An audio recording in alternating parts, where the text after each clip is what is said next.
Muy buenas tengan todos y bienvenidos nuevamente a estas conversaciones en el Atanor, un espacio diseñado para educarnos todos a la hora de apreciar las artes en general.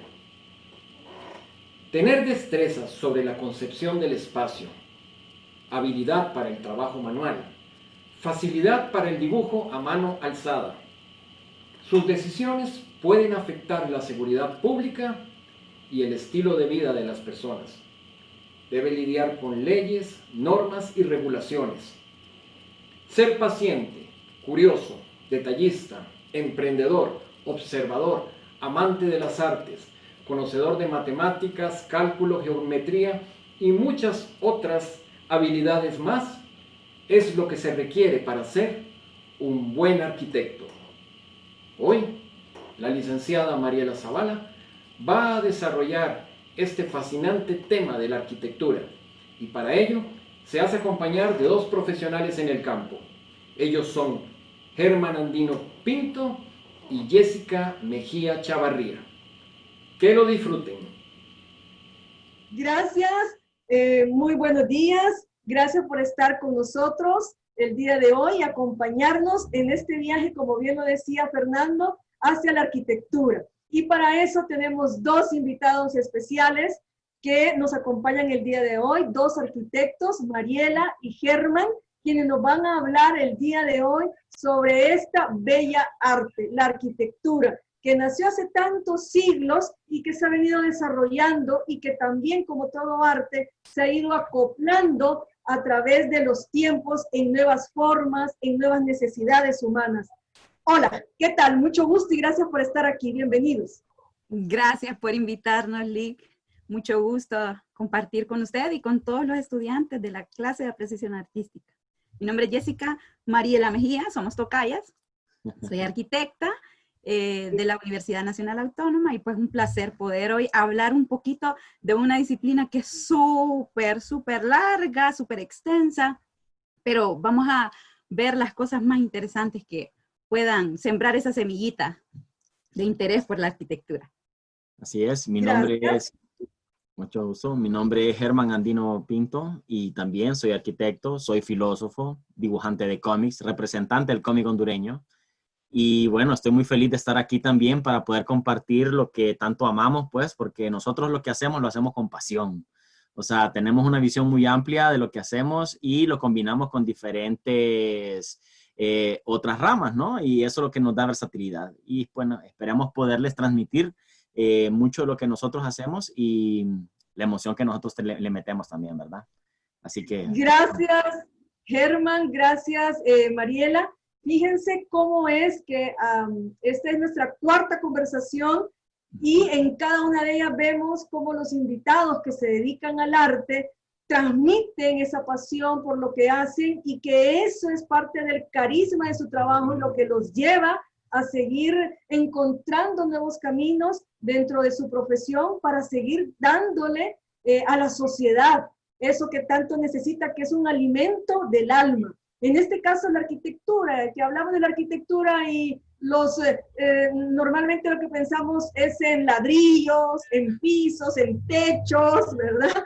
En cemento, ese tipo de cosas son las que se nos vienen a la cabeza, algún edificio raro, estrambótico por ahí, que parece que se va a caer, y son ese tipo de cosas las que se nos vienen, mucho dinero que invertir, pero vamos a escuchar de la mano de los profesionales, ¿qué es la arquitectura? Bueno, hablando de la arquitectura como tal, en la presentación vamos a ver de manera técnica qué es la arquitectura, pero si me preguntan a mí como Jessica, como profesional de esta disciplina, para mí la arquitectura es y está en todo. ¿Por qué? Porque desde que el hombre buscó la forma en cómo refugiarse en los tiempos antiguos y primitivos, comenzó a hacer arquitectura. Inclusive hace unos días estaba viendo unos videos de una arquitecta que yo admiro un montón, que se llama Frida Escobedo, que es mexicana, y ella estaba impartiendo un curso,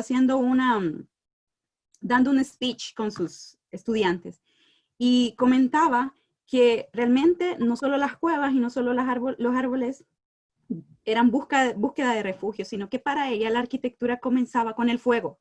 Y yo dije, qué interesante, con el fuego. Sí, decía, porque el fuego, cuando nosotros creamos una hoguera, se genera un domo, donde hay calor, donde hay luz, que nos refugia de los animalitos, de repente al hombre primitivo, ¿verdad? De un lobo, de un felino que lo podía atracar, ¿verdad? Y también le generaba confort, porque tenía calor, podía cocinar ahí. Entonces dije, wow, la arquitectura realmente comienza desde las cosas más sencillas. Y es una necesidad básica, para mí es una necesidad básica. Todos necesitamos un hogar, un refugio, sea grande o sea pequeñito, pero necesitamos un sitio donde refugiarnos. Y no solo eso, va más allá. Es lo que genera identidad cuando nosotros llegamos a un sitio. Queremos que nuestro cuarto tenga nuestra identidad propia, que nuestra sala, todo, ¿verdad? Y muchas veces pensamos solamente en la estética, pero para mí la arquitectura es, como lo comentaban, la primera escuela que se fundó en 1919. El año pasado cumplió 100 años, que es la escuela de la Bauhaus, que fue la primera escuela en juntar lo técnico con la artesanía, donde fue la primera vez que las mujeres pudimos estudiar una carrera técnica y donde surgen algunas arquitectas. Y decían ellos que la arquitectura era 3 cosas: función, materia y estética o forma, ¿sí? Entonces es todo eso, no solo es lo bello, sino que funcione. ¿De qué le sirve a usted tener un sitio súper lindo, pero no está confortable en él, verdad? Y el dominio de la materia. Los arquitectos debemos de dominar los materiales para conocerlos y hacer del mundo un lugar mucho mejor.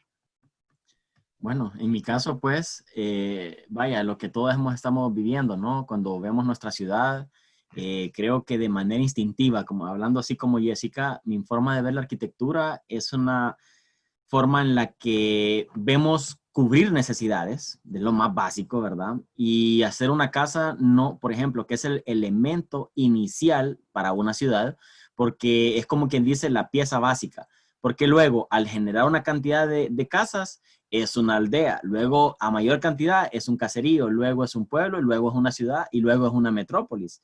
Entonces es como la primera pieza del ajedrez o del rompecabezas. ¿Y qué pasa? Es un espacio donde nosotros pasamos un porcentaje de nuestra vida, un porcentaje de nuestro día, y debería de ser un lugar que pueda cubrir nuestras necesidades que no se reflejan en lo más básico. O sea, nos venimos con esta idea de que es un refugio, pero no se puede quedar solo ahí. Tiene que ser un lugar donde nos sintamos bien, donde nos podamos desarrollar, porque nosotros como arquitectos, el espacio nos ayuda a mejorarnos psicológicamente, emocionalmente, y nos ayuda a trabajarnos, porque puede ser nuestro espacio de avance. Entonces, bueno, si nosotros creamos un lugar que cumpla con todas las necesidades y vaya un poquito más allá, creo que eso es lo que nosotros debemos de buscar con la arquitectura, ¿verdad? Al final, la arquitectura es una actividad humana que surge por distintas razones. O sea, si nosotros tenemos un hogar, es porque surgió una necesidad. O sea, la arquitectura es para mí esa disciplina que solventa necesidades. O sea, si existen los mercados, si existen los teatros, es porque el hombre, en el caso del teatro, necesitaba expresarse, necesitaba tener un sitio donde expresarse. De ahí la arquitectura. El hombre necesitaba espiritualmente comunicarse, ¿verdad?, con todas sus deidades y sus divinidades.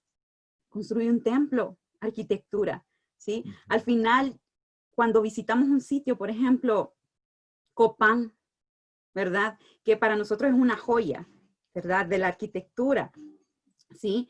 En Copán no quedaron personas, ¿sí? No quedaron las tradiciones, no quedó las vasijas poquísimas, ¿verdad? Pero ¿qué quedó? La arquitectura. Eso es lo que visitamos. Y a través de la arquitectura es donde podemos saber cómo vivían, cómo vestían, cómo comían, cómo era su forma de gobierno. O sea, la arquitectura es súper importante para nosotros. Y queremos que las personas sepan la importancia que tiene ella. Así es. Muchas veces se habla de la casa. Yo les digo a mis estudiantes, sobre todo, porque también somos pedagogos, damos clases, somos docentes, y les decimos, una casa no es un cajón con agujeros llamados ventanas y agujeros para entrar por ellos. O sea, es mucho más que eso. Entonces, es como en la antigüedad, hablando de manera filosófica, nuestro hogar es nuestro microcosmos, ¿verdad? Porque significa que hay un universo de actividades, un universo de influencias en las personas que lo habitan. Entonces, tiene una importancia a la que hay que tomarle cuidado y no necesariamente porque tenga techo y tenga paredes es una vivienda digna, sino que cumpla con necesidades, porque se puede volver un espacio oscuro y húmedo, o sea, literalmente volvemos a la cueva, pero eso es lo más básico, ¿verdad? No se trata solamente que no nos caiga la lluvia en la cabeza. Vamos más allá.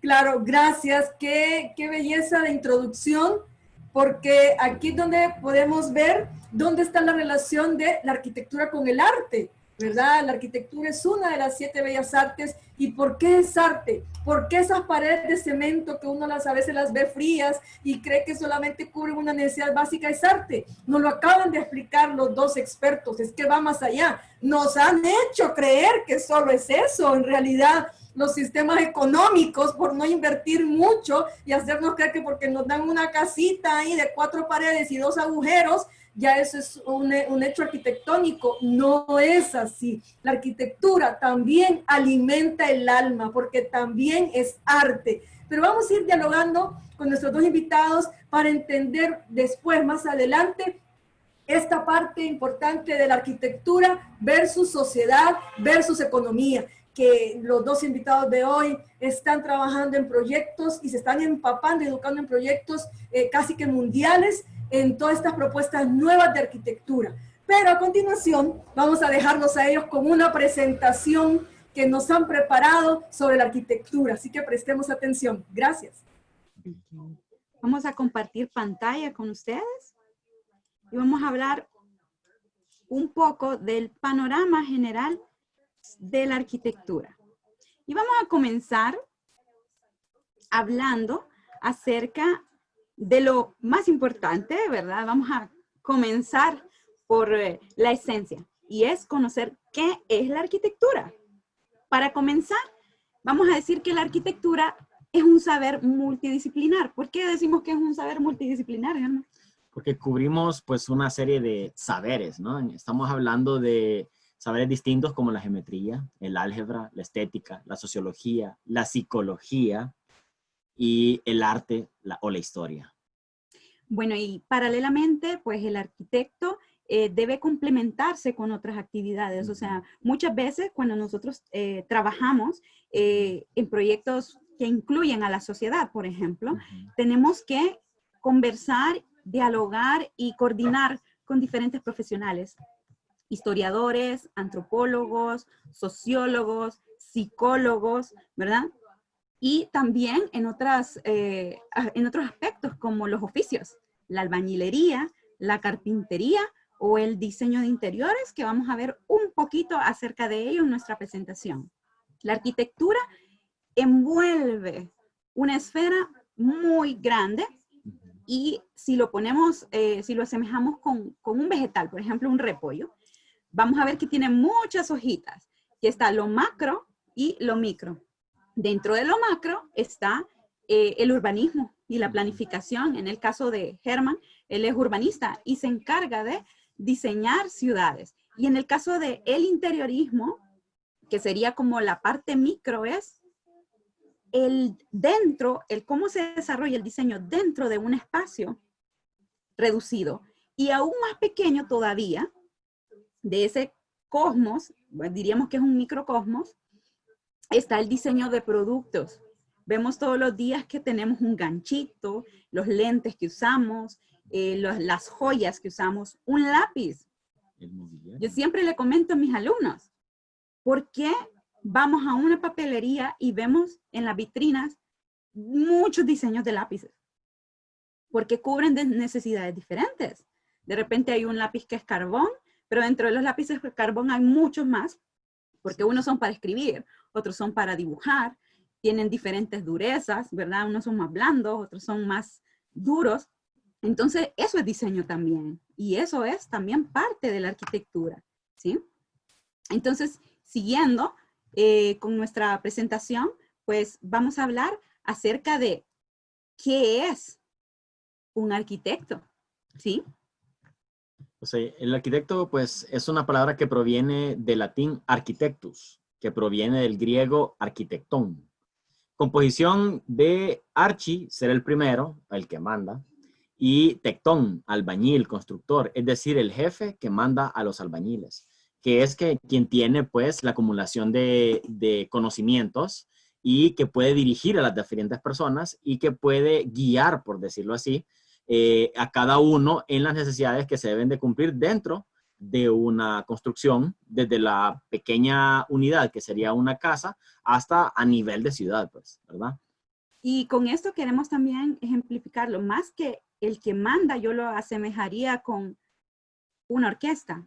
Así es. Para que una orquesta funcione de manera eficiente y correcta, debe de tener un director.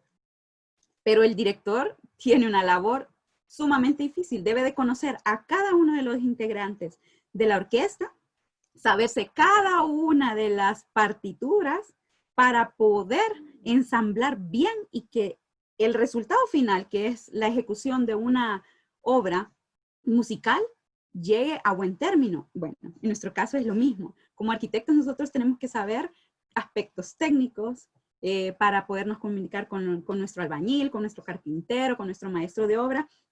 Tenemos que lidiar con el cliente también, ¿sí?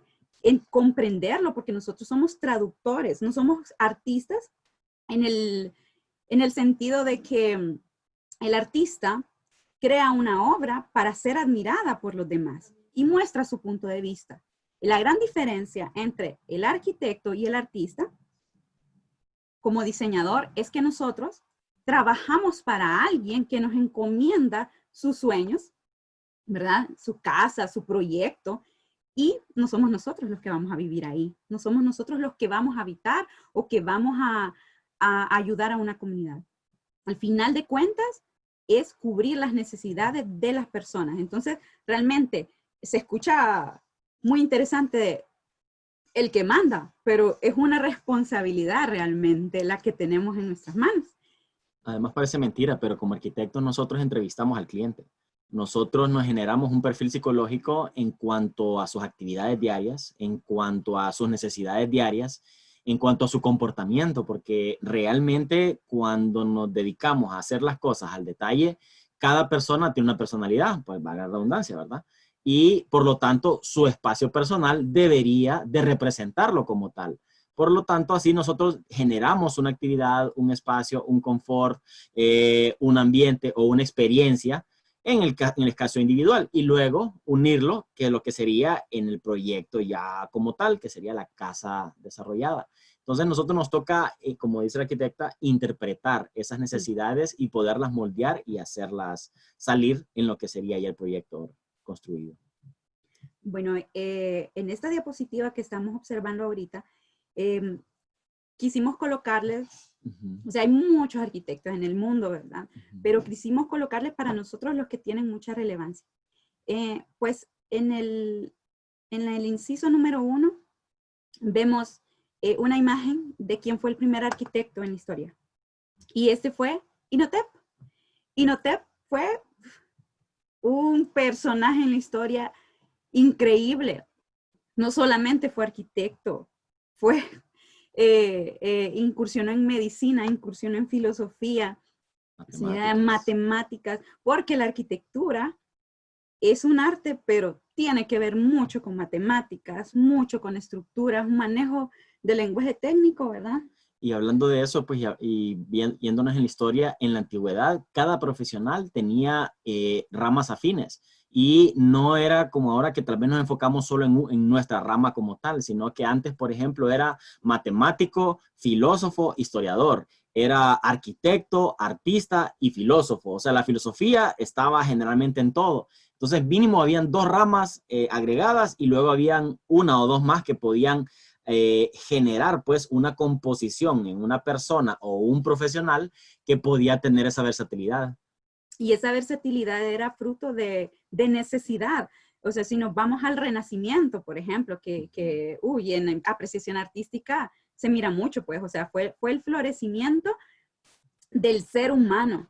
Y vemos personajes como, por ejemplo, Leonardo da Vinci, que fue escultor, pintor, arquitecto, dibujó anatomía, fue el primer artista que generó dibujos con mucha precisión de la anatomía que han ayudado a la medicina. Entonces, a mí me encanta ver que ligar y saber que el arte ayuda a los aspectos de la ciencia, porque generalmente vemos el arte como una cuestión inútil y queremos ver que en la clase de apreciación artística es que el arte aporta.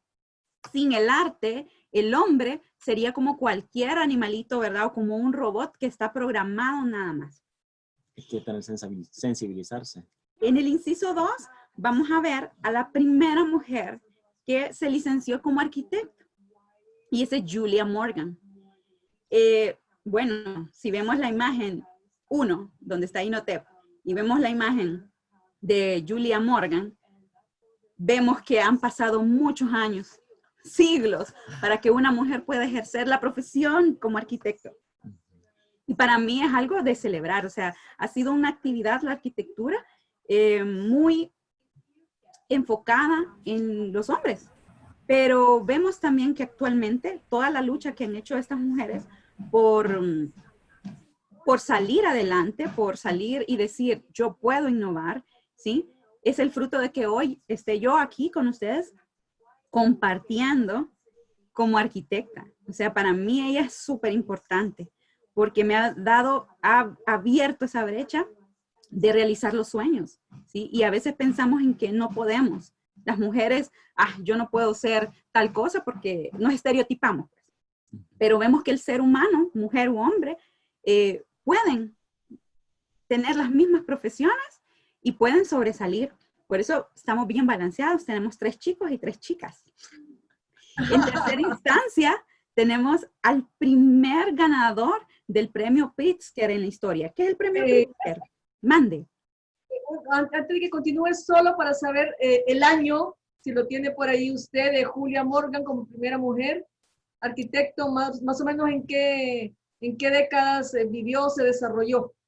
Ok, vamos a comentarles un poquito de ella.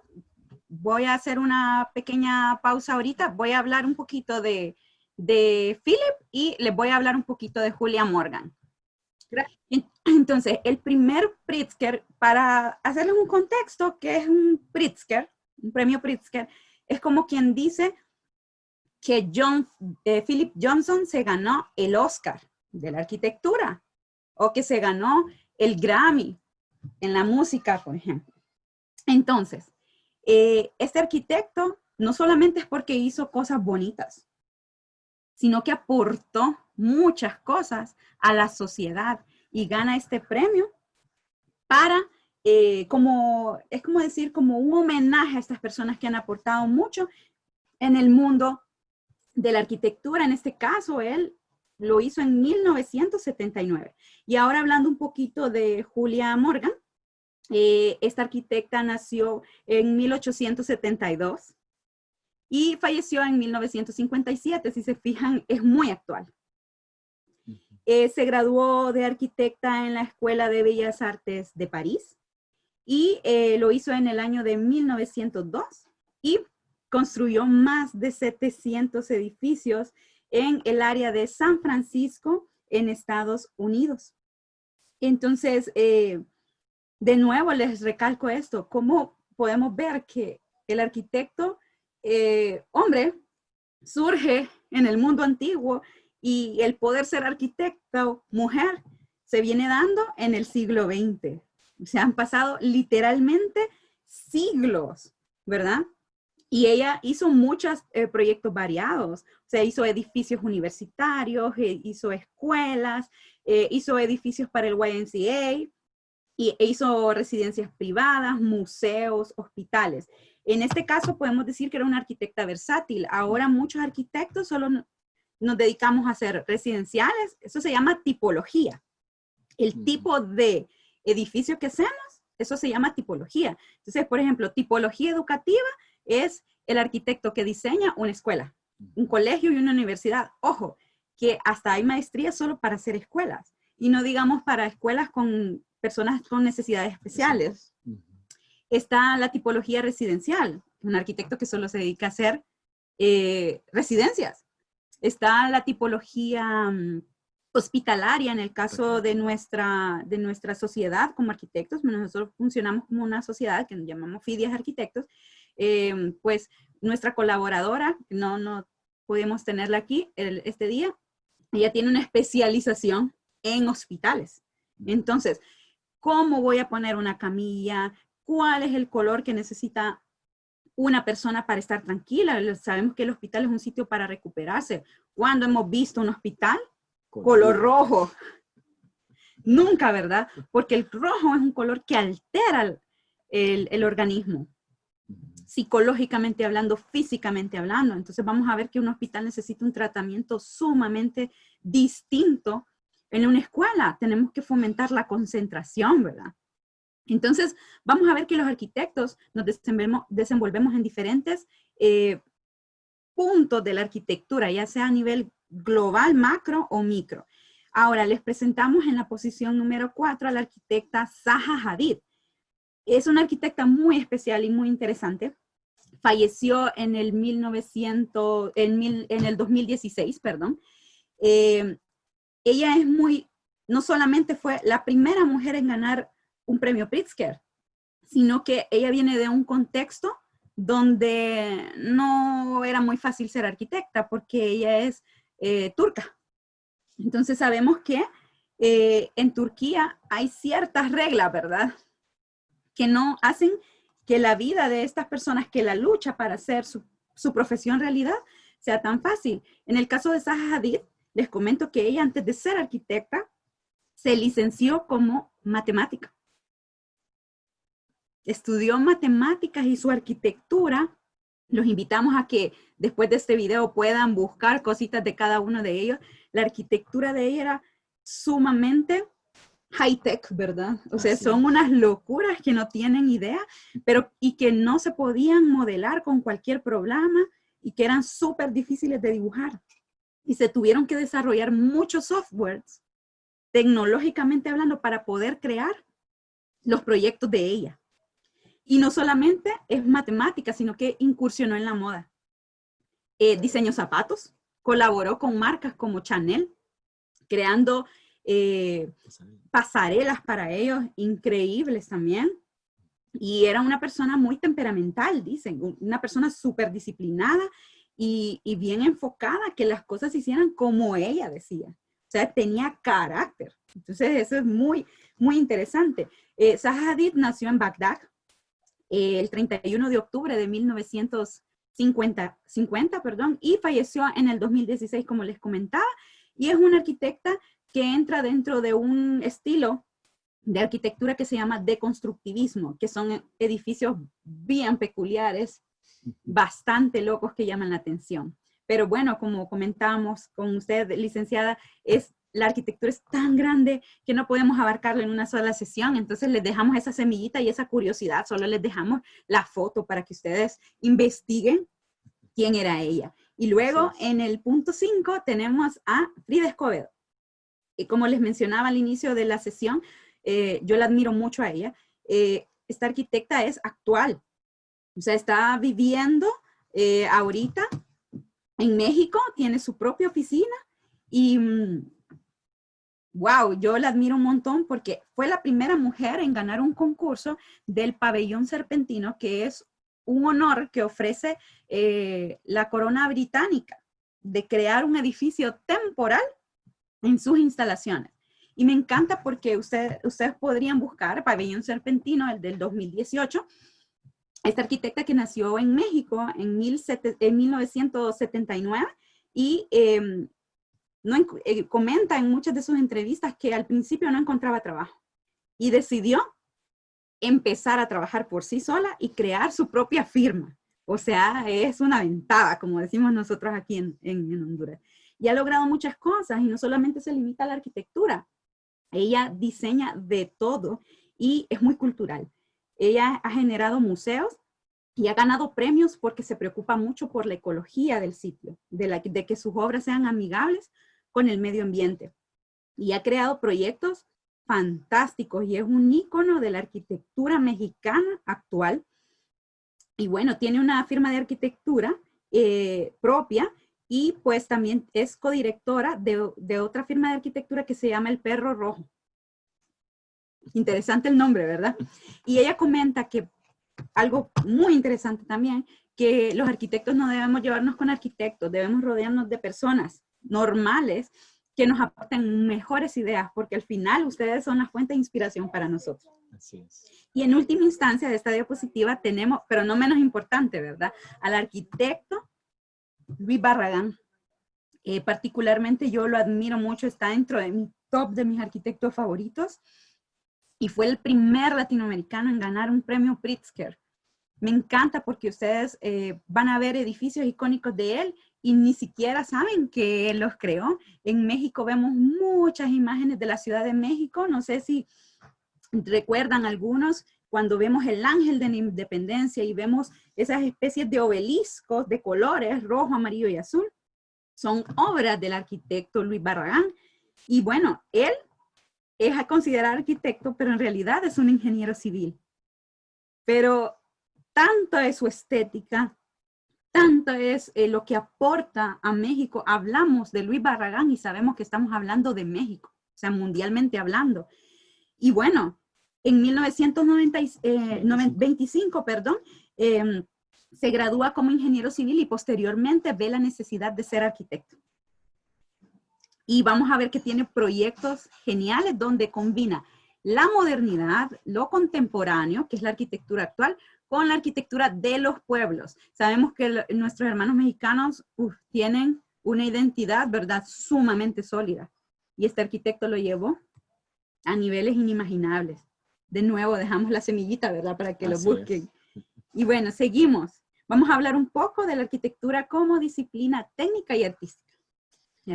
Ok, bueno, una de las ramas que a mí me gusta también estudiar, dentro de las diferentes cosas en las que me preparo e investigo, es la arquitectura sagrada. La arquitectura sagrada, pues, cuando alguien escucha de eso, entiende como que fueran solo iglesias, como que fueran solo templos. Pero realmente lo que se hablaba como arquitectura sagrada es cuando nuestros espacios que habitamos están conectados con algo superior. Entonces, eso quiere decir, como les hablaba, nuestro hogar es nuestro microcosmos. Es una forma de comunicación con el todo, porque es un lugar donde debe de haber armonía, debe de haber confort, debe de haber desarrollo humano.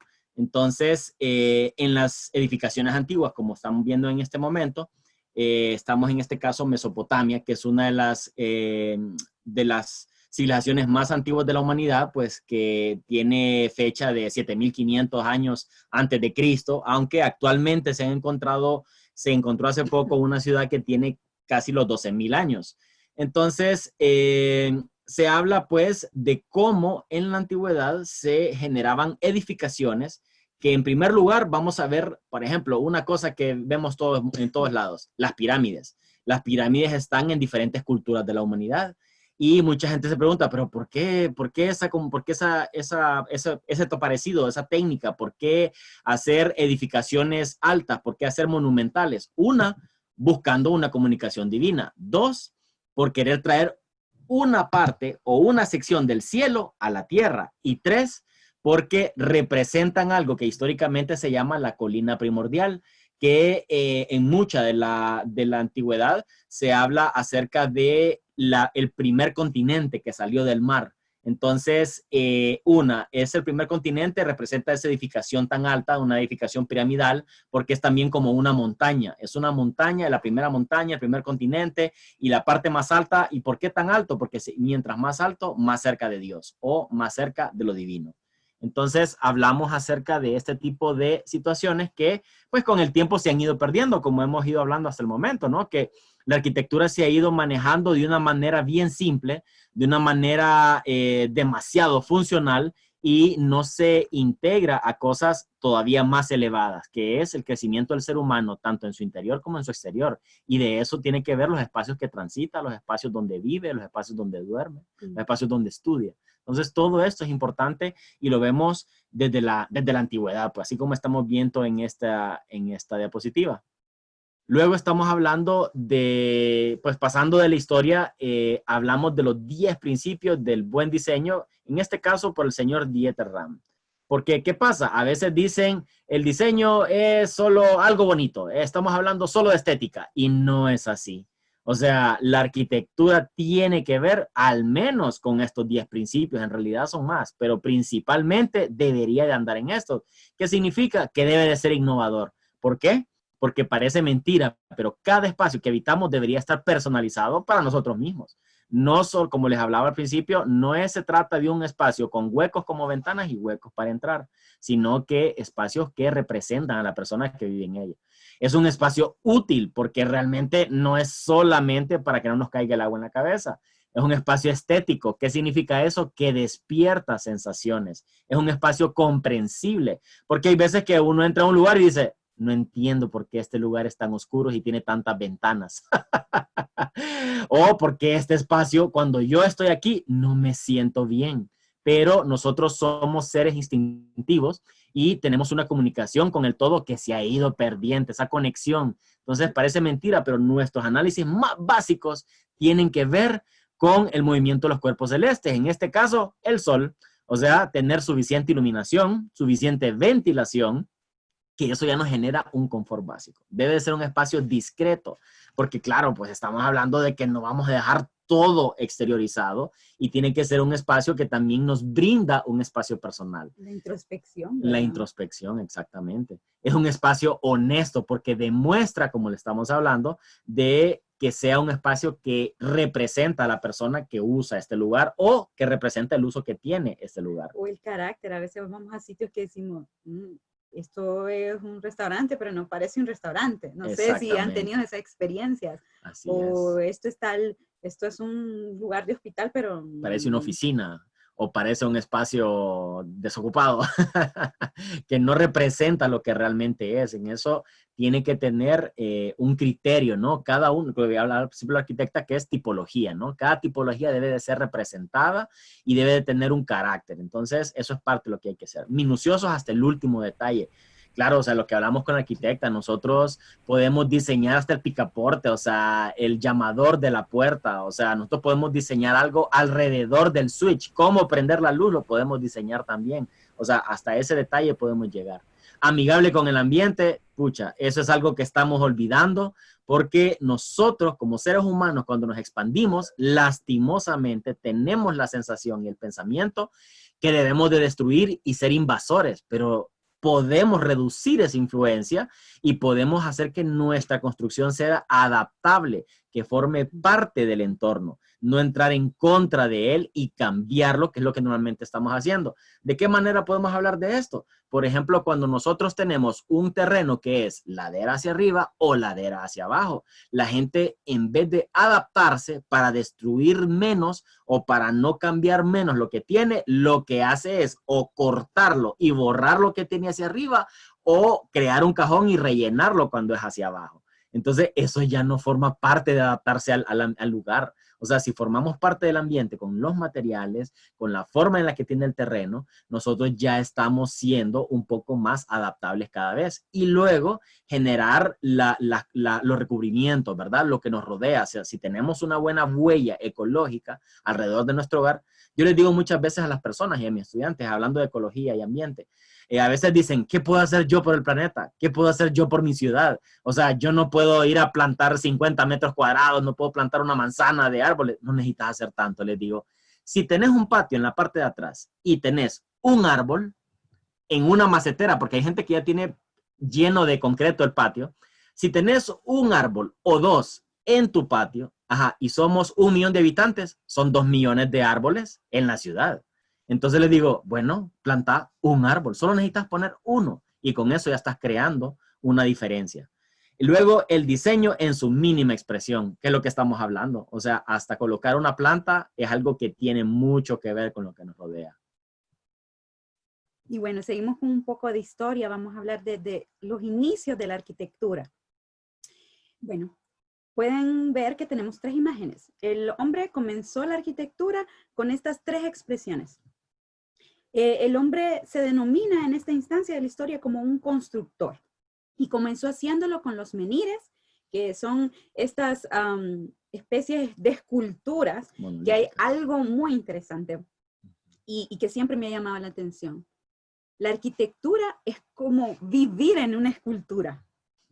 O sea, ya no solamente es apreciarlo artísticamente, aquello que es bello, sino que tiene un trasfondo más allá. Y sucede con el menhir, ¿sí? Porque el menhir tiene un significado sagrado, ¿verdad, Germán? Así es. Antiguamente los menhires marcaban puntos energéticos. Y hay algo que existe, hay una red que se llama, una red energética en el planeta que se llama geomancia, que es el estudio de las líneas energéticas del planeta. Y muchas veces nosotros cuando marcamos esta red, es una retícula que se forma a nivel superficial y a nivel interior. Y estos menhires se colocaban estratégicamente. O sea, que nos está haciendo falta ser más observadores de nuestro entorno actualmente. El ser humano no tenía tantas distracciones, ¿verdad? En la antigüedad y buscaba cómo expresarse. Entonces, los menhires son esa forma de expresión y de observación. Ese, para mí, es una palabra clave, observar el entorno. Bueno, el menhir es una piedra alargada de gran tamaño cuya parte inferior, mande. Una consultita, ¿vivía gente dentro de los menhires? No, no, no. Es una estructura monolítica, es como una columna, es una columna de piedra. Encontraban una pieza de piedra y la tallaban en algunos casos y en otros eran ya naturales. Entonces tallaban como una espiga, eran los primeros, Egipto, como un tótem o como un obelisco. Un obelisco, los primeros obeliscos, la forma más básica del obelisco. Eso era un menhir. Pero ya no solamente... Como lugares sagrados, entonces, como bien lo decía. Sí, de ahí es que deja de ser una escultura solamente para un aporte estético, sino que tiene un significado sagrado. Entonces, por eso se le considera arquitectura. Y podemos ver en esta imagen que han sido tallados, tienen como estas especies de boquetes o ventanas. Entonces ya va como una diferente expresión, no solo la estética, sino que puede ser que se observaba algo de ahí. O sea, tenía un aporte de astrología, ¿verdad? Así es, o sea, en la antigüedad había una conexión con los cuerpos celestes.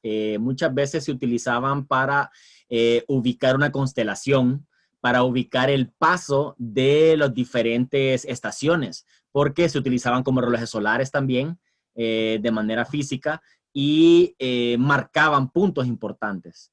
Entonces, es un elemento básico desde la antigüedad que ha ido evolucionando hasta la actualidad, ¿verdad? Luego estamos viendo cómo vamos avanzando con respecto al refugio, que es lo que hemos ido hablando. Inicialmente eran cuevas porque lo básico era tener un espacio donde no nos cayera un rayo, donde no nos cayera el agua o la nieve, o sentirnos protegidos de los depredadores. Luego en la evolución, en la necesidad, porque al principio éramos recolectores, cuando se nos acababa lo que teníamos alrededor, teníamos que movilizarnos para volver a encontrar algo que recolectar y comer. Entonces de ahí, de esa necesidad, empezaron las primeras cabañas, las primeras chozas, los primeros espacios habitacionales. Y luego, de ahí, cuando ya empezaron a aglomerarse ese tipo de personas, es cuando se generaron los primeros asentamientos y es donde empiezan las ciudades. Bueno, siguiendo con un poco de historia, les estamos presentando una imagen de lo que son las cuevas de Talgua aquí en Honduras, ¿verdad? Son muy famosas, pero muchas veces no sabemos por qué son famosas. O sea, aparte de que son estructuras fantásticas, esculpidas por la naturaleza y por lo que ha hecho el agua durante tantos miles de años, tiene una particularidad.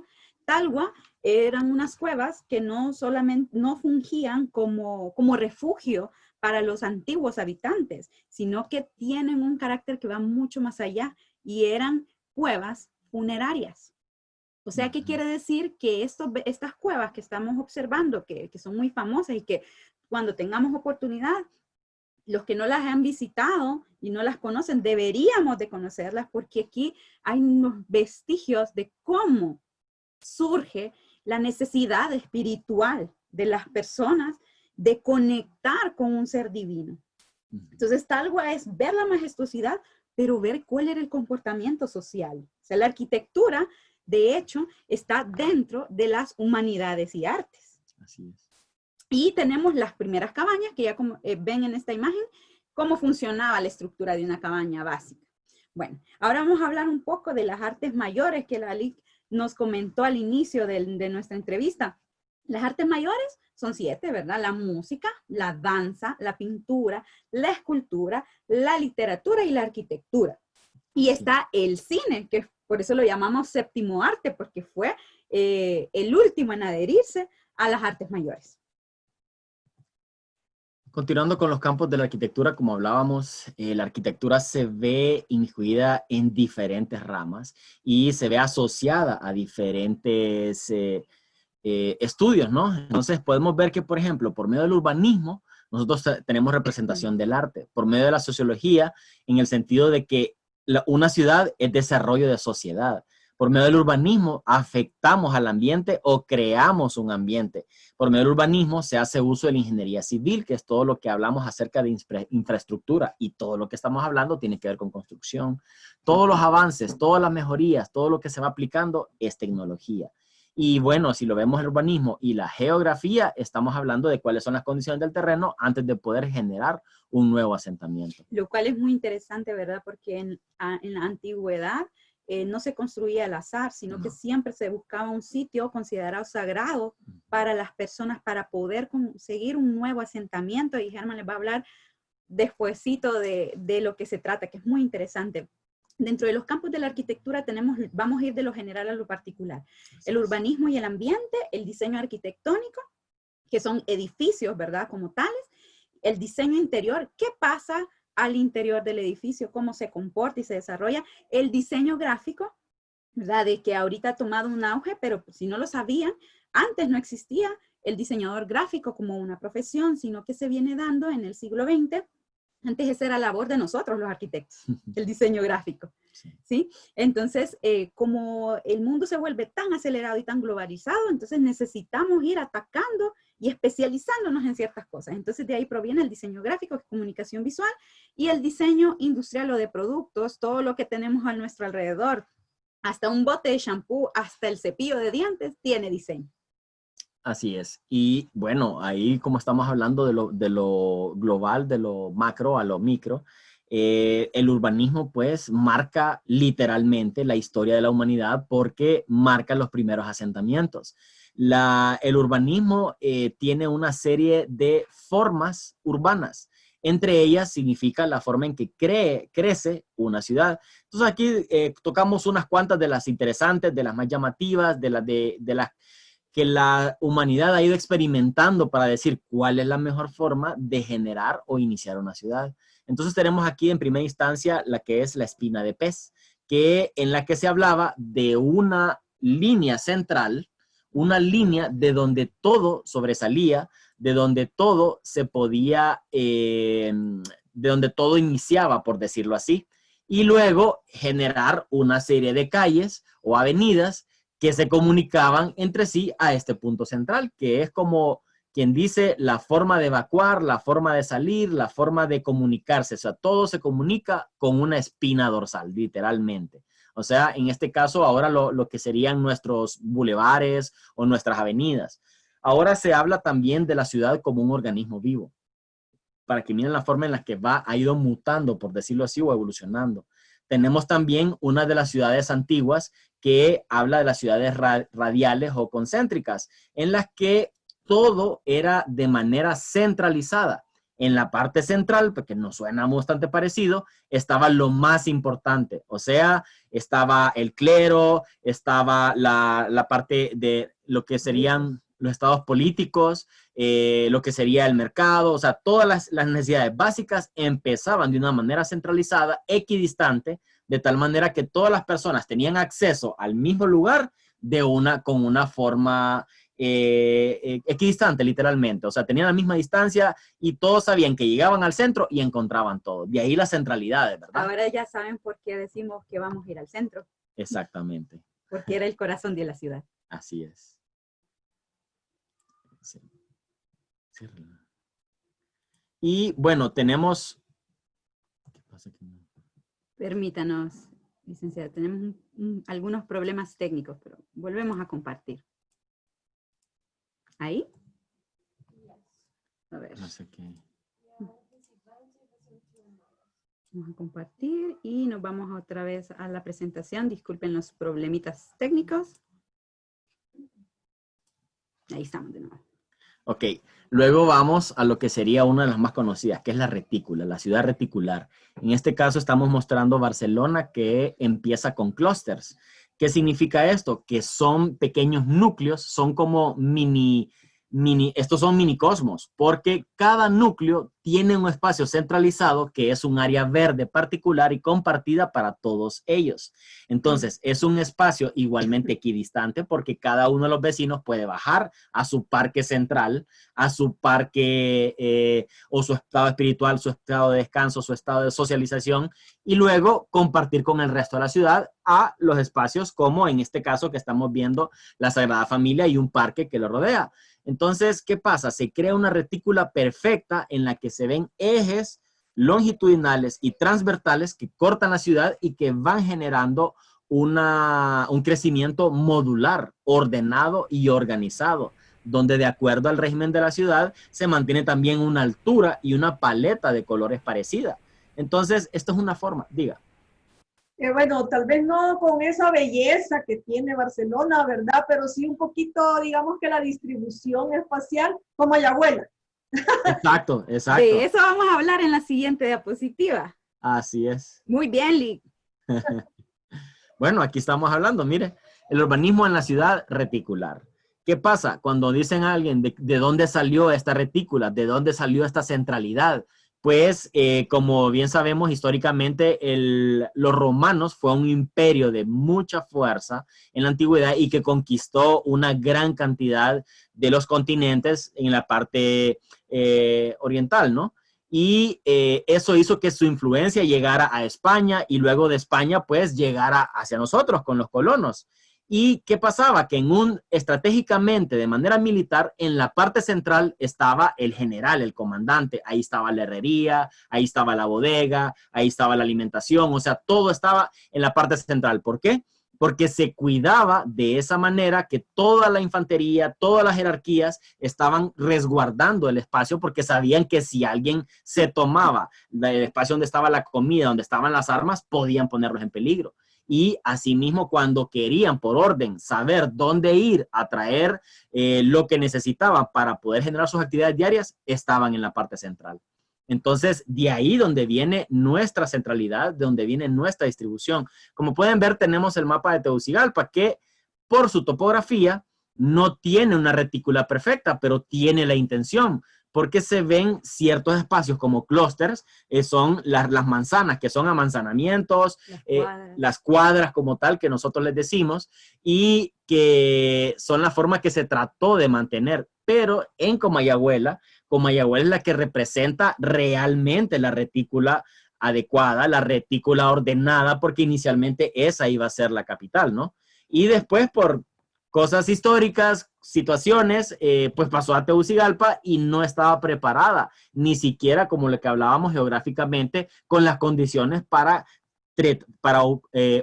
desarrollar una retícula. Entonces, son cosas que han ido sucediendo de manera histórica. Y vamos a ver la centralidad en el Parque Central, en la Catedral, ¿verdad? Esa es como quien dice, en la parte que nos comentaba Germán, donde se encontraba el general, ¿sí? Entonces, está esa analogía muy interesante. Ahora vamos a hablar acerca un poco de la arquitectura en el mundo antiguo. Y entonces les presentamos varias obras que han sido consideradas parte inclusive de las 7 maravillas del mundo antiguo. Y la primera, los jardines colgantes de Babilonia. No hay vestigios, pero aquí hay una ilustración que nos dice lo que podía ser Babilonia con sus jardines colgantes, un espectáculo, ¿verdad? Vemos cómo la ciudad está amigable con el ambiente, vemos plantas, vemos agua circundando, vemos simbología, o sea que había un entorno espiritual, político y social muy interactivo en ese espacio, en ese edificio. Luego tenemos las pirámides de Egipto. Mande. Sí, sí. Viendo esto, los jardines colgantes de Babilonia, ¿verdad? Lo que pudo haber sido, que es muy bello, ahora vemos en las ciudades de una manera tal vez no tan colindando con la belleza real, pero como los edificios están poniendo en sus fachadas, algunos aquí en el Boulevard Morazán, estos jardincitos jardín vertical. no sé cómo se llaman, ¿verdad? Jardines verticales. Exactamente, entonces vemos que intentan imitar esto, ¿verdad? Insisto que sigue siendo una forma algunas veces un poquito burda porque colocan en algunos puentes, han puesto pero como plantas artificiales, ¿verdad? Y uno dice, ay, como quisiera que fueran reales, ¿verdad? Pero bueno, tratando de imitar visualmente toda esta belleza. Y es una lástima que solo sea visualmente, porque realmente las plantas aportan un confort térmico increíble, ¿sí? Y bueno, vamos a hablar un poquito de las pirámides de Egipto, que tienen un significado, o sea, aparte de que son majestuosos, tienen un significado sagrado bien interesante, ¿no, Germán? Así es, en la antigüedad los faraones, bueno, en Egipto en general, tenían, como le estaba comentando, en la mayoría de las civilizaciones antiguas, una conexión con los cuerpos celestes, con el universo, con el cosmos. Y en este caso, pues se puede ver que las 3 pirámides están alineadas con el cinturón de Orión, porque en las creencias de Egipto es que nuestro ciclo en la Tierra era una pasada nada más, solo un paso para prepararse para la muerte. Entonces, por eso muchas veces decían, pucha, qué raro, cuando viene un faraón, lo que hace, el primer edificio, uno de los que empezaba, era su pirámide o su espacio de descanso, porque estaban preparándose para el siguiente ciclo, que es el ciclo más largo. Eso es muy interesante porque, por si no lo sabían, las pirámides no es dentro de la tipología, es una tipología funeraria. O sea, el culto que rendían los egipcios en la antigüedad era a la muerte, pero no a la muerte vista de una manera negativa, sino que todo lo contrario, como el paso a una vida mejor. Entonces, cuando vemos una pirámide, lo que estamos viendo realmente es una tumba. Y sus caras están ubicadas de manera hacia los 4 puntos cardinales. Y generalmente la cámara del faraón tenía un ángulo exactamente y un espacio que conectaba directamente con la estrella ya sea en el solsticio o en el equinoccio. Entonces, ¿por qué? Porque para ellos cuando se conectaba exactamente esa conexión, esa recámara hacia esa estrella, es cuando ellos ascendían y se comunicaban y viajaban hacia ese punto estelar. ¿Se imaginan? Yo me pongo a pensar, o sea, saber el punto preciso para que cada una de las estrellas quedaran justamente en el pico y en el ángulo de la pirámide. Aparte de que simbólicamente la pirámide y el triángulo son las estructuras más estables. Si tenemos 4 patas en una silla, casi siempre está bolequita, pero si tienen una silla de 3 patas es sumamente estable. Entonces ellos sabían que el triángulo era equilibrio, ¿verdad? Significa simbólicamente muchas cosas.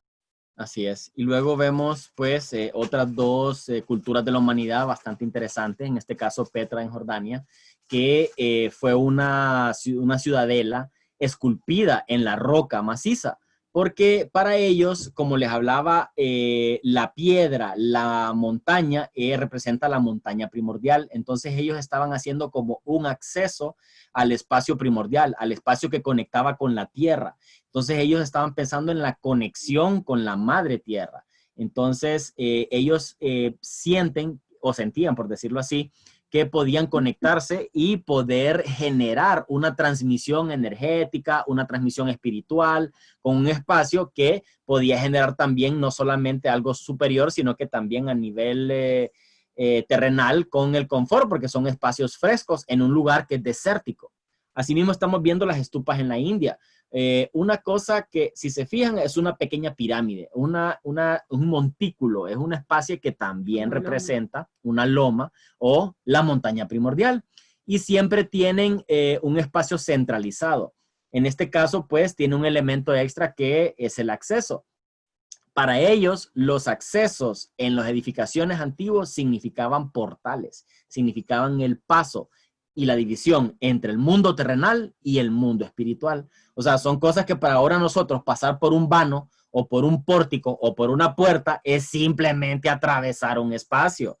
Antes significaba cambiar de un estrato terrenal a un estrato espiritual. Y realmente tiene mucho sentido. O sea, cada vez que nosotros llegamos a nuestro hogar, debería de ser una experiencia de agradecimiento, el entrar hacia la puerta donde estamos resguardados, donde somos cuidados, donde nos protegemos de la lluvia y de todas las cosas, donde nos sentimos protegidos, debería de ser un acto sagrado, ¿no? Así es. Bueno, ahora vamos a hablar un poquito al extremo. Nos fuimos del mundo antiguo, nos saltamos de un solo al mundo contemporáneo porque no podemos abarcar todo en una sesión. Entonces, estamos viendo edificios actuales y el primer punto, en el número 1, tenemos a la ciudad de Masdar en los Emiratos Árabes. ¿Qué tiene de maravilloso Masdar, Germán? Bueno, ¿qué es lo que hemos ido hablando, no? Que se ha ido perdiendo hasta cierto punto lo que sería la conexión, porque a pesar de que es un espacio que se vende como un lugar de lo más tecnológico, de lo más autosuficiente, de lo más ecológico, ¿por qué? Porque ellos desalinizan el agua del mar para obtener el agua potable. Ellos tienen el 98% de la energía eléctrica es solar. Ellos aprovechan la energía, los vientos para generar radiación y reducir el calor en el lugar y crean pasillos. Entonces ellos redirigen el viento para mantener frescos los espacios y los edificios se mantienen cercanos.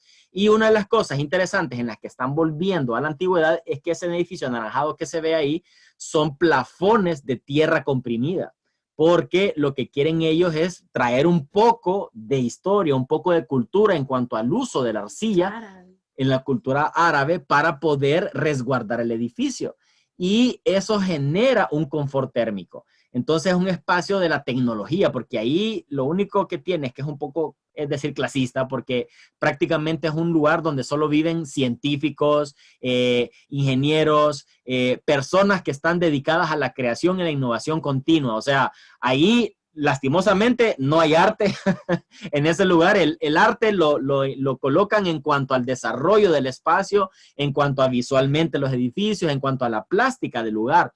Pero los que residen ahí solo son personas que crean nuevas tecnologías. Qué cosas, ¿verdad? No saber que en parte de nuestro mundo hay un sitio destinado solo para este tipo de personas. Solo para la creatividad tecnológica, nada más. Y es autosuficiente y se maneja de manera mecanizada, porque tiene taxis automáticos, donde usted solo se monta, le dice para dónde va y el carro lo lleva. No hay ni siquiera conductores. Se pierde la humanidad. Sí, un poco. Y bueno, y luego tenemos el bosque vertical de Milán, Italia.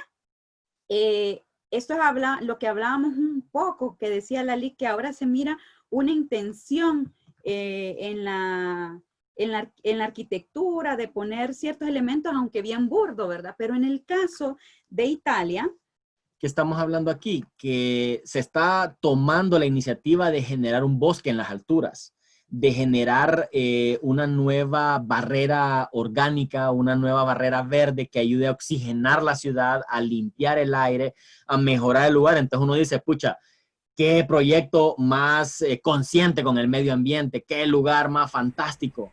Pero viene la otra parte, que es lo que estamos hablando hasta ahorita, que se pierde esa conexión con lo externo.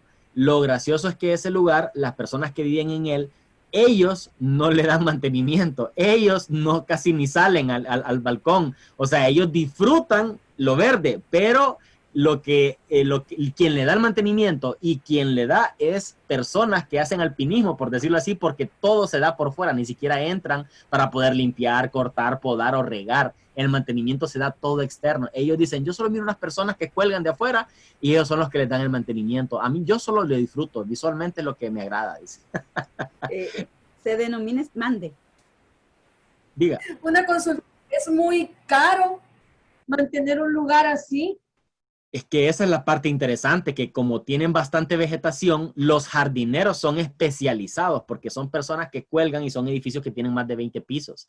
Entonces, las normas de seguridad, las normas técnicas, el tipo de ¿cómo se llama?, de vegetación que está utilizando, los fertilizantes, o sea, todo eso es lo que encarece la situación del asunto, aunque sea muy ecológica. Y ahí es donde estamos hablando de que perdemos la conexión, que perdemos la humanización, porque no es como que nosotros venimos y nuestro jardín, las personas que cuidan nuestro jardín, platicamos con él, le decimos que muévame esto para acá, hágale para allá. En cambio aquí, cuando uno ve el documental acerca de este edificio, usted dice, yo ni siquiera salgo, dice, yo desde aquí veo todo lo que está afuera, yo solo veo personas que bajan y ellos lo mantienen, yo no hago nada al respecto, yo lo vivo aquí. Este proyecto, Il Bosco Verticale, se hizo en 2014, allá en Milán, Italia. Alberga 480 árboles grandes y medianos, 300 árboles pequeños y 11.000 plantas, con 5.000 arbustos. Entonces, es un proyecto innovador, pero es aplicable para todos nosotros, es aplicable en el contexto de Honduras. Sí tiene un aporte, no lo vamos a decir que no, pero también queremos mostrarle esta parte de la arquitectura, sus pros y sus contras, pero depende de la visión de cada quien. Claro. Seguidamente les mostramos el Burj Al Arab en los Emiratos Árabes, que es el único hotel 7 estrellas del mundo. Y la idea es un velero y tiene la pared textil, porque lo que ven aquí en el centro, donde aquí podemos observar unas paredes de vidrio, unas franjas de vidrio, pero en el centro hay una pared que está hecha totalmente de un textil. Es la cortina más grande del mundo. ¿Pero por qué lo hicieron con textil? Las temperaturas en los Emiratos Árabes son, en Dubái, demasiado extremas. Y entonces dijeron, no podemos construir una pared de concreto, una pared sólida, porque va a haber mucho calor. Y aunque hay aire acondicionado, pues querían ver esa parte tecnológica, ¿verdad? Si salen unos cuentonones en una casa, ya se imaginan en un hotel. Entonces crearon esta cortina gigante donde reduce la cantidad de calor significativamente, y es uno de los íconos. Bueno, el único hotel 7 estrellas del mundo. Construyeron una pequeña islita porque está dentro del mar. Y bueno, si seguimos, ya les mostramos esta arquitectura súper elitista que a veces pretende ser amigable con el ambiente, pero hace que las personas se alejen. Y ahora les vamos a hablar de dos arquitectos que nosotros admiramos mucho. Esperamos que disfruten los videos también de ellos. Y pues nosotros incursionamos en algo que siempre nos ha llamado la atención, que es la bioconstrucción y la arquitectura vernácula. La arquitectura vernácula es la arquitectura de los pueblos. Para nosotros lo más importante como arquitectos hondureños es crear identidad en Honduras. Es saber que Honduras es un país rico en muchas cosas, pero que no nos damos cuenta de ello. O sea, tenemos arquitectura antiguísima y vamos a una casa, por ejemplo, de adobe y decimos, qué rico acá, pero no sabemos por qué. Porque hay un confort térmico que lo que no puede ofrecer el concreto lo ofrece la tierra. Entonces vamos a hablarle un poquito de Francis Kéré. Es un arquitecto de Burkina Faso, allá en África, donde pues él, gracias a los esfuerzos de su comunidad, de su padre, fue la primera persona de su pueblo en ir a estudiar a la universidad y se fue a Alemania a estudiar. ¿Sí? Pasó mucho tiempo allá y durante su tiempo como estudiante logró juntar un dinero, $50,000, y regresar a su comunidad, que la estamos viendo en estas imágenes de la diapositiva. Su comunidad se llama Gando y para ellos es muy importante los árboles. Si vivís en un lugar de desierto, un árbol para vos tiene un significado simbólico muy interesante. Es su microcosmos, es su centro. O sea, para ellos, ellos generan las casas alrededor de ese árbol. Y ese árbol frondoso que tienen ellos en el lugar es prácticamente el sol. Y ellos son los planetas que giran alrededor de ese sol. De ese sol. Porque bajo ese árbol, al principio, es donde se daban las actividades diarias. Ahí estudiaban los niños bajo el árbol. Ahí bajo el árbol es donde las personas se reúnen a practicar sus actividades diarias, ahí es donde se socializan las actividades que van a hacer como comunidad. Entonces, al ver esto, él dijo, pucha, necesitamos de primas a primera un lugar adecuado donde estudiar, donde mejorar las condiciones de estudio para mis personas de comunidad. Entonces, su primer proyecto como estudiante de arquitectura fue generar un espacio para la educación. Porque para estudiar allá en Gando, se tenía que caminar muchos kilómetros bajo el sol ardiente para poder recibir educación. ¿Se imaginan qué duro? O sea, para lo que nosotros es súper fácil, para ellos era una actividad casi imposible. Y lo otro interesante es que, pucha, las condiciones de ellos, a veces nosotros no valoramos lo que tenemos, porque en una sola aula habían niños de diferentes edades, tratando de aprender por lo menos lo del grado, porque a veces ellos lo que hacían era acumular los ingresos para poder pagar o 6 meses o el año completo de estudio. Entonces, a veces les tomaba un año más volver a recopilar la cantidad de dinero para poder pagar esa beca de estudio. Entonces, ahí se podían ver niños de 8, de 10, de 12, de 14 en cuarto grado, en quinto grado o en primer curso. O sea, es una combinación donde se recogen la cantidad de estudiantes para poderle pagar a un profesor. O sea, son unas condiciones bien complicadas para poder, y lo hacían debajo de un árbol generalmente. Y con la creación de esta escuela, él logra crear confort para sus alumnos. O sea, los alumnos en Burkina Faso, las temperaturas son de 45 grados. Sí. ¿Se imaginan nosotros que cuando tenemos 30 grados acá nos estamos asando? ¿Se imaginan en el desierto a 45 grados de temperatura? Era un calor insoportable. Él genera esta escuela a punta de sistemas constructivos de tierra, pero llevados con una tecnología y, interesante, construidos por su propia comunidad. O sea, ahí los albañiles fueron las personas, los hombres, las mujeres y los niños que no sabían ni leer ni escribir, mucho menos sabían leer un plano. Pero él tomó esa dedicación, esa parte de maestro, para enseñarle a estas personas y que con sus propias manos construyeran y que con sus propias manos sudaran la gota gorda literalmente y que aprecien lo que tienen, porque él genera, lo admiramos mucho porque es un arquitecto que genera identidad y amor por la comunidad. Para él lo más importante es su comunidad. La arquitectura genera comunidad para él. Esos son unos de los proyectos de él. Esa es parte de la escuela de Gando. Podemos ver que es un espectáculo y ver que lo que tienen son varas, recolectaron varas largas, pero crean una arquitectura interesantísima, introspectiva, que es la arquitectura que tiene relación exterior-interior. O sea, cubren un muro, pero no lo cierran totalmente. Y vemos aquí, en la parte inferior, el interior de la escuela, cómo generaron las bancas, ¿verdad? Cómo utilizaron el ladrillo, una arquitectura que no necesita color, porque la tierra que tiene color en sí misma. Y en la parte inferior podemos ver estas vasijas que cortaron por la mitad. Cuando fundieron el proyecto, generan unos huecos que hacen ventilación e iluminación natural.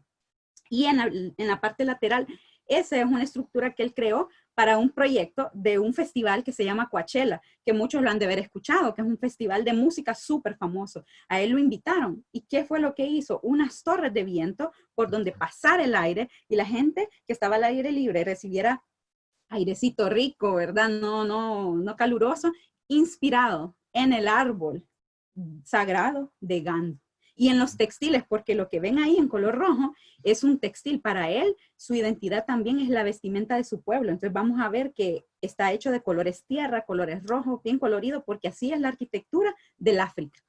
Así es. Y luego vamos a hablar del arquitecto Shigeru Ban. El arquitecto Shigeru Ban es japonés, nació en un contexto privilegiado. Él es una persona que pertenece a una familia que es millonaria, pero que siempre ha tenido como ese sentimiento de poder ayudar a la comunidad. Él es maestro universitario también. Da clases y tiene un equipo de estudiantes. Él construye haciendo y le enseña el sistema constructivo a sus alumnos. Pero ¿qué particularidad tiene Shigeru Ban? Miran que todo el proyecto es cafecito, ¿verdad? A él lo llaman el arquitecto de papel. Construye con cartón. Parece increíble que estas formas tan increíbles puedan ser hechas de cartón, ¿sí? Y a un costo más bajo. Su preocupación más grande era cómo construir arquitectura que no impacte el medio ambiente y que sea económica. Miren qué espectáculo de arquitectura tenemos que es accesible a todo el mundo. Y la forma en que tanto Shigeru Ban como Kere comparten lo que saben con la comunidad, porque él le enseña a sus alumnos. Y en el caso de Kere, le enseña a su comunidad a construir con sus manos, porque saben que el día que ellos mueran, no van a morir del todo, porque van a quedar sus enseñanzas con ellos. Entonces, Ban comienza a experimentar con un tubo de papel y crea un montón de edificios que son muy interesantes. Gana hacer un pabellón del Pompidou ahí en Francia, que es un edificio súper importante, pero su obra se centra en la arquitectura de emergencia, ¿sí? Es una tipología. ¿Qué pasa cuando hay un desastre natural? Hay muchos damnificados. Y él en una de sus obras fue a ayudar a hacer un refugio para la UNESCO. ¿Cómo hacían los refugios antes? Les daban una carpa y sencillamente tenían que ver cómo construían con ese pedazo de plástico. La gente comenzó a talar y creó otro problema, deforestación y erosión. Y bueno, dijeron, ¿cómo solventamos ese problema? Dijeron, tubos de aluminio. El aluminio es súper caro. Y no lograron ayudar a toda la comunidad. Vino Shigeru Ban y con tubos de cartón creó un refugio por $50. Increíble. Lo sacó de su bolsa porque no le creían que el cartón podía ser parte de una casa. Invierte él de su propio dinero porque él cree en su arquitectura. Y si nosotros no creemos en nosotros mismos, ¿cómo vamos a pretender que los demás lo hagan? Entonces, él junto con sus alumnos andan alrededor del mundo ayudando en desastres naturales, creando estructuras de cartón para llevar un poco de aliento y esperanza a personas que lo han perdido todo. Y ahí podemos ver toda esta arquitectura, ahí está él, porque él se inmiscuye, construye, no solo diseña, sino que construye. Y ganó el premio Pritzker en el 2014. Y nos deja esto que dice, la mayoría del tiempo estamos trabajando para las personas privilegiadas, ojo, siendo él un privilegiado, ¿verdad? Que tienen dinero y que tienen poder. Estamos contratados para visualizar su poder y el dinero con una arquitectura monumental, como las que les hemos mostrado anteriormente. Pero yo sabía que muchas personas sufrían después de los desastres naturales y que el gobierno les daba instalaciones de evacuación muy pobres. Entonces es un arquitecto que da esperanza y da dignidad a las personas después de sentirse terrible. Mande. Yeah. Solo me surge la pregunta que pues no, tal vez no es para ustedes, solo me surge la inquietud, ¿por qué él que va a muchas partes del mundo por la UNESCO y tal vez por otras organizaciones a aportar y ayudar a gente que lo necesita, ¿por qué no ha venido aquí? Es solo que me surge esa inquietud, ¿verdad? Nada más. Fíjese que contestando esa inquietud, yo creo que tenemos la misma. Y en nuestro caso, por eso estamos cambiando nuestra forma de pensar. Y hay otra cosa, pues no necesariamente hay que ir muy lejos y llamarlo a él. O sea, aquí habemos personas que pensamos con conciencia, que pensamos y queremos ayudar realmente a las personas. Como le decía, una vivienda digna no se trata de un espacio que le cubre del sol y de la lluvia. O sea, eso no es necesariamente digno. Y el detalle es contratar a las personas adecuadas y las personas con conciencia, ¿no? Porque muchas veces lo que se hace lastimosamente por política es crear una imagen. O sea, yo le di 100 casas mal hechas, no cubren las necesidades, son de las más incómodas, son unos hornos andantes, o sea, pero al final para ellos lo digno es que no les caiga el sol ni la lluvia. Entonces es perspectiva en cierto modo. Entonces nosotros como arquitectos, mande. Sí, disculpen, sí, no, pero me pongo a pensar que para ustedes como arquitectos que admiran tanto a Shigeru Ban, por ejemplo, qué hermoso sería tener la oportunidad de que un gobierno o una UNESCO pensara en traerlo aquí para que también compartiera con ustedes su conocimiento, su técnica, sus procedimientos e irse a hacer junto a ustedes a varias comunidades a desarrollar un proyecto y después dejarlos a ustedes, obviamente. Claro. Es como eso, yo me pongo a pensar también en el teatro, en la actuación, poder traer gente que hace proyectos espectaculares, no porque aquí no se puedan hacer, es porque también uno aprende de otras técnicas, de otras experiencias, de otros lugares que les han dado resultados, y además ese compartir, sentir que un gobierno se preocupa por ese tipo de desarrollo, tratando de traer esos intercambios humanos que generan también otro tipo de experiencias, conocimientos y desarrollo, no solamente económico, sino que también personal, estrecharse con otras culturas, con otras formas de ver la vida. O sea, es todo una visión valiosa el poder traer a una persona de otros lados a compartir aquí, ¿verdad?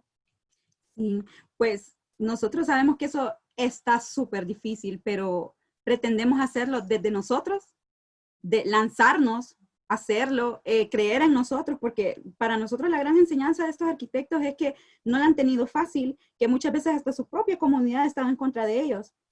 Lo mismo nos sucede a nosotros, pues no porque la gente sea mala, sino porque estamos adoctrinados en una forma de pensar en la que creemos que las cosas están sentadas y que se hacen de tal manera. De una sola forma. Pero ellos dos nos muestran que el arquitecto es mucho más que eso. El arquitecto es más que ladrillos y que concreto. O sea, puede ser papel y puede ser tierra también. Así es.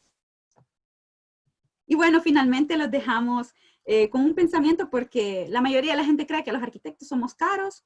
Hay unos que sí, ya vimos los de las élites, pero hay otros que nos preocupamos porque nos incluimos en ellos, lo creemos fielmente. Algo que compartimos del doctor Ralph Steff, si crees que el buen diseño es caro, deberías ver el coste de un mal diseño y no pensemos en dinero. Pensemos en, dejo las manos de mi casa, de mi proyecto de vida, por ponerlo en el microcosmos, en manos de alguien que no sepa. Y voy a vivir en una casa que me costó todos mis ahorros, todo mi esfuerzo, en un sitio que detesto, en un sitio donde me enfermo, donde no me siento bien. Entonces, comenzar a cambiar nuestra mente y saber, después de esto que logramos compartir con ustedes, que el arquitecto es mucho más que lujo y estética, que somos necesarios y que aportamos muchas cosas para la sociedad. Así es. Y bueno, gracias, Jessica. Gracias, Germán. Pues imagínense en este rato cómo han compartido con nosotros. Felicidades también por ese proyecto FIDIAS. Les deseamos todo el éxito, ¿verdad? Del mundo, para que compartan todo ese deseo por dar desde su conocimiento, experiencias a la gente que les rodea, que somos nosotros aquí los hondureños. Para continuar con esta exposición hermosa, y gracias por compartir, porque la hicieron para nosotros esa exposición, así que nos hacen sentir muy especial. Hablar un poquito también, ya nos han contado del proyecto que tienen como personas, como profesionales, con FIDIAS, ¿verdad? Y de que ustedes están apuntando a la bioconstrucción. Ojalá que logren acelerar esos procesos para poder ver esta ciudad creciente y a nivel ecológico más amigable también, para poder tener un contexto social, un contexto más ergonómico, un contexto donde nos sintamos agradables, ¿verdad? Visualmente y a nivel de salud física, donde podamos tener espacio para salir a correr, a respirar, a caminar, etcétera. Pero para ir terminando, tenemos dos temas pendientes que tenemos que desarrollarlos así rapidito, pero que son, es que es maravilloso ver cómo el arte y la gente que se dedica a sus diferentes manifestaciones, cuando uno los conoce y se acerca a ellos de esta manera personal, nos damos cuenta que no solo es arquitectura, es una vastedad increíble, y cada uno de ustedes tiene en sí mismo todo un universo que quiere desarrollar. En el caso nos vamos a referir, vamos a empezar primero por Germán, para cerrar con broche de oro con nuestra linda Jessica. Germán, que, bueno, tantas cosas que decir en su mini currículum, que se vuelve vasto, solo menciona, pero cada una de esas cosas contiene, me imagino que mucha historia. Me gustaría que nos dedicáramos solamente a una por cuestiones de tiempo, porque es muy llamativo para nuestros jóvenes, y yo sé que hay muchos estudiantes que les encanta dibujar y todo. Los cómics. Hablábamos, Germán, que usted es uno de los pioneros en nuestro país del cómic, que inclusive ha generado mucho trabajo al respecto del cómic, y que inclusive me gustaría que comentara sobre el taller que me estaba comentando, porque me imagino que más de alguno se va a querer apuntar si tiene las posibilidades. Pero comencemos primero por su propuesta del cómic. Yo he escuchado que inclusive se le quiere mencionar ahora como una bella arte, ¿verdad? ¿Verdad? Y que anda por ahí. Pero que nos cuente así a grosso modo tanto qué es su experiencia y sobre el taller. Ok. Bueno, yo pues desde que estaba niño me ha gustado la expresión artística, o sea, lo vemos de una manera como simplemente dibujar. Antes hasta me daba pena hacerlo, literalmente, me daba pena mostrarlo. y me gustaba copiar, me gustaba usar referencias, me gustaba volver a hacer o recrear los personajes de las cosas que yo miraba. Y esto es una especie de cultura, es una cultura que en otros países como Europa, Japón, en Oriente sobre todo, forma parte del día a día. Por ejemplo, en Japón, para que mire la importancia de esto, el manga o el cómic japonés, en cuanto a la impresión literaria del país, el 40% es manga. O sea, de 10 libros, 4 son cómics en Japón. Y eso que es un lugar que nosotros decimos muy letrados, muy culturales, muy históricos. Pero, ¿qué pasa? Esta es una forma de expresión, es una forma de representación. En mi caso como arquitecto, cuando nosotros, en mi proceso de formación, yo utilizaba esta habilidad, por decirlo así, para mejorar mis perspectivas, la forma de defender y mostrar mis proyectos en las clases en las que yo llevaba. Pero aparte de eso, tenía la pasión de poder contar una historia. Es una forma de expresarse, una forma de mostrar lo que siento, lo que pienso, lo que creo. Y dentro de ellas, pues yo tengo, por decirlo así, 3 historias que son las que yo he estado manejando durante el tiempo. Una, que es una historia catracha, que se llama Pedrito Machete y el Super Maule, que trata de la historia de un niño que es el mejor jugador de canicas en Ciguatepeque, porque yo pues me crié en las afueras y luego me vine a estudiar a la universidad aquí a Tegucigalpa. Y yo sentí ese cambio drástico del pueblo a la ciudad. Entonces, ¿qué pasa? Hay algo que a veces dicen, no, es que es pueblerino, no, es que es de afuera. Y los del pueblo dicen, no, es que es citadino. Entonces, ¿qué pasa? El detalle de esto es la raíz, lo que hemos estado hablando hasta el momento. El personaje lo que representa es las actividades que hemos ido perdiendo, como los juegos tradicionales, el juego del maule o del mable, por decirlo así, porque nosotros en el Ciguatepeque le decíamos maule al mable. Tenía el juego de ¿cómo se llama? Del trompo. Teníamos, por ejemplo, por temporadas, parece mentira, pero allá en Ciguatepeque teníamos un tiempo en el que todo el mundo jugaba canicas por todos lados. Luego venía la etapa del trompo, todo el mundo jugaba trompo. Usted miraba niños reunidos y estaban jugando trompo. De ahí venía la etapa de los papelotes o los barriletes, que cuando era para el tiempo de septiembre generalmente, eran como 2 meses en que, no le miento, todo el mundo se dedicaba a hacer barriletes y nos íbamos a un cerrito, nos íbamos a algún lugar, lo volábamos, habían batallas como esa. Entonces son situaciones que se han ido perdiendo, situaciones bien sanas, porque tenía que ver con la creatividad de cada uno, con la habilidad de cada uno física.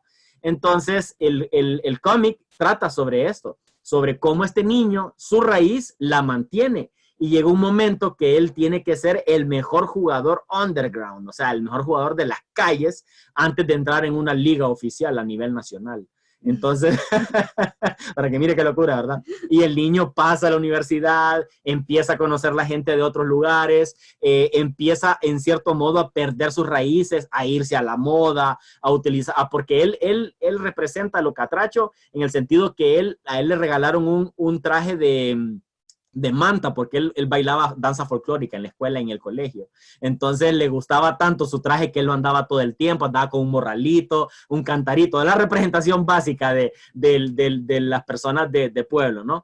Y pues ya cuando llega a la ciudad, la gente más bien empieza a decirle, ay, qué raro, qué tonto, ¿para qué andas eso? Entonces hubo un momento que él, por ponerse a la moda, por dejarse llevar por lo que las personas decían, él fue perdiendo esa parte. Y entonces parte de eso se habla en la historia del cómic. Y luego pues hay otra que es una historia más, ¿cómo se llama? Fantástica, que es en la que yo soy el superhéroe, por cierto, y que trata de una persona en la que tiene la capacidad de generar energía estática. Pero energía estática de su cuerpo lo que hace es limpiar de energía negativa a las personas. Porque hablamos de que cuando nosotros estamos de mal humor, cuando dormimos mal, cuando tuvimos un mal momento, cosas por el estilo, acumulamos lo que decimos energía negativa. O sea, andamos de malas por el estilo. Y ¿qué pasa? En una sociedad enferma, en una sociedad viciada, en una sociedad donde las personas acumulan mucha de esta energía, son las que pasan a ser delincuentes, todos los tipos de personas que generan causas negativas a la sociedad. Entonces, la historia es que esta persona tiene carga energética positiva y es energía estática que cuando él golpea con una descarga de estas, le quita lo malo y la persona queda, ¿en qué estaba? ¿Qué es lo que estaba haciendo? Bueno, no importa. Voy a leer un libro. ¿Personaje? Se llama Germán. Necesitamos que Germán, ese personaje, vaya a visitar ahí el Congreso, algunos de estos lugares, y que vaya a hacer alguna Hay que limpia, hacer una limpieza energética. ¿verdad? Porque es que estamos rodeados tremendo y que nos lleve al coronavirus. También la puede disipar a nivel energético. Puede poner unos capítulos ahí al respecto. Sí, sí, sí. Entonces, son 3 historias diferentes. La siguiente es una historia fantástica, completamente medieval, donde hay magia, tipo El Señor de los Anillos. Y pues yo los invito también por si quieren aprender un poco, porque yo estoy impartiendo unos cursos. Voy a impartir ahorita, pues como estamos en esta dinámica digital, voy a dar un curso a nivel de adolescentes y adultos y uno infantil, los viernes de 4 a 6 de la tarde en la Escuela de Filosofía Nueva Acrópolis, una asociación cultural que se llama Nueva Acrópolis, va a tener a disposición diferentes cursos culturales, entre ellos el de cómic, los viernes de 4 a 6 y el sábado de 1 a 3, por si están interesados, y yo les puedo mandar la información para que ustedes puedan ingresar y ver si quieren formar parte del equipo, ¿verdad? Y pues vamos a impartir estas clases, ejemplos, dar referencias, mostrar mi trabajo personal y ayudarles pues a mejorar, ya sea que nunca ha dibujado o es una persona que ya dibuja, pero simplemente le puedo aportar la parte técnica, la parte experimental, ¿verdad? Lo que ya he ido aprendiendo. Entonces, esa es una forma que yo utilizo en mi día a día, es una de las cosas que a mí me gustan y que también la aplico en mi carrera como tal, profesional, ¿verdad? Gracias, Germán. Y bueno, conocemos que Nueva Acrópolis, que dicho sea de paso, sus instalaciones quedan cerca de la Universidad Pedagógica, ¿verdad? Aquí Así es.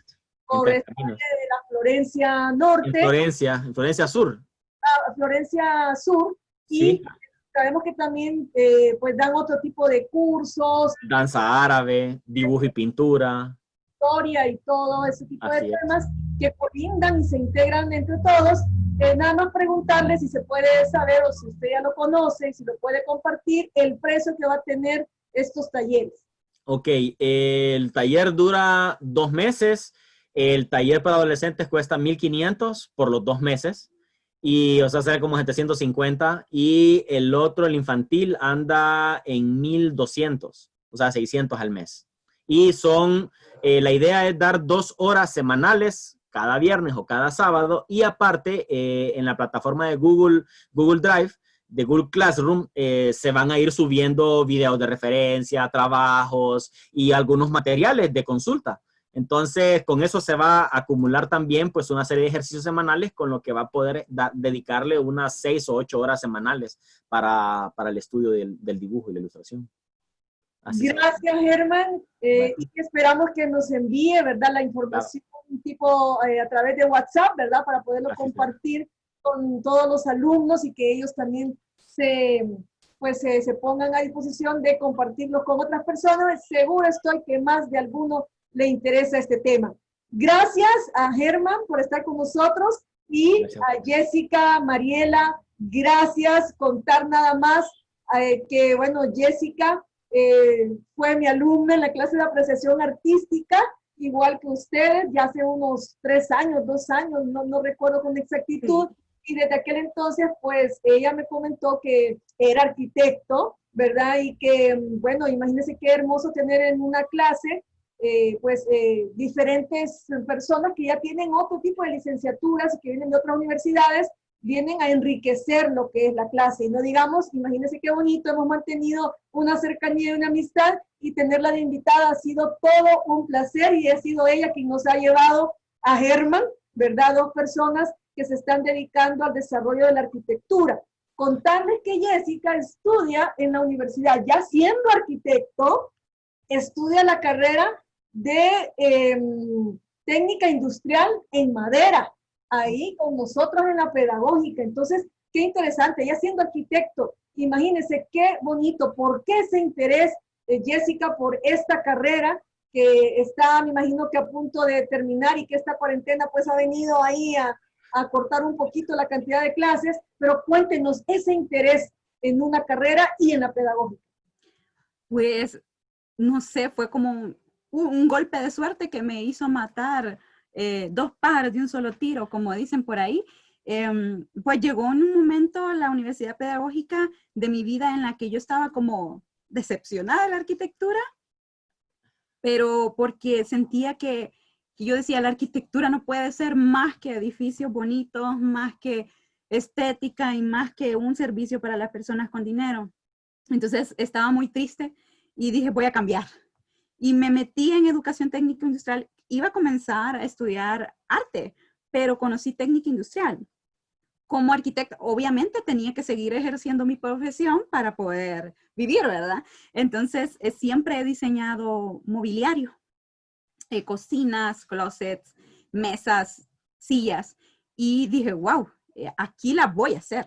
O sea, cómo diseñar es una cosa, pero hacerlo y diseñar genera un panorama totalmente distinto. Es como, sé la teoría, pero no sabía la práctica. Entonces me ha encantado de una manera increíble porque como arquitecta también me sirve para decirle al carpintero, quiero hacer este mueble, y me dicen, no, arquitecta, no se puede, eso es demasiado difícil, muy estrambótico.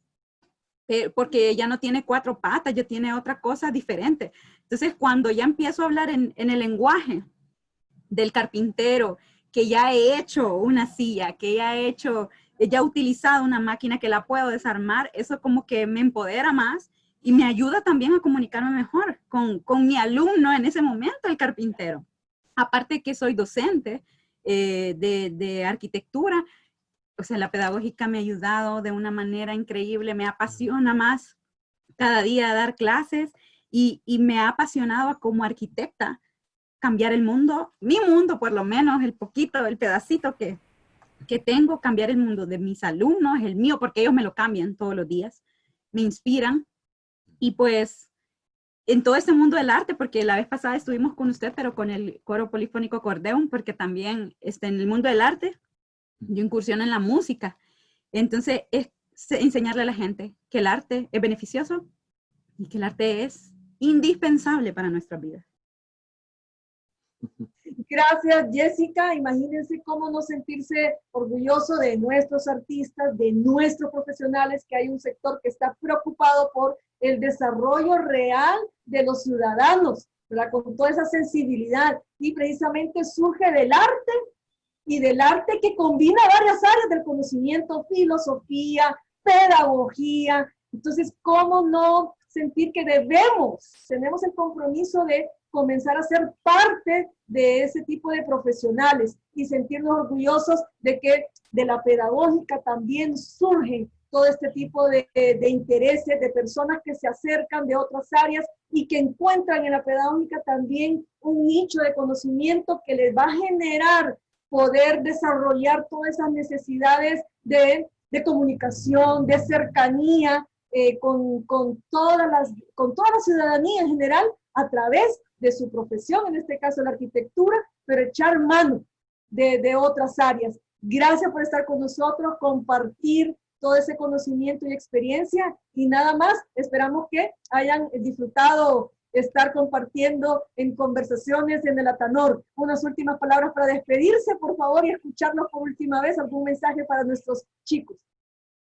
Pues el mensaje es que el tiempo de crisis es el tiempo de cambio y es el tiempo de evolución, que estamos viviendo una situación que está fuera de nuestras costumbres, fuera de nuestras rutinas, pero que dentro de todas esas cosas malas, nosotros los estudiantes, las personas que estamos interesados en aprender, podemos generar cosas buenas. Ya han visto que ha habido muchas soluciones, que la creatividad en tiempos de crisis es mucho más fructífera y productiva que en los tiempos de calma.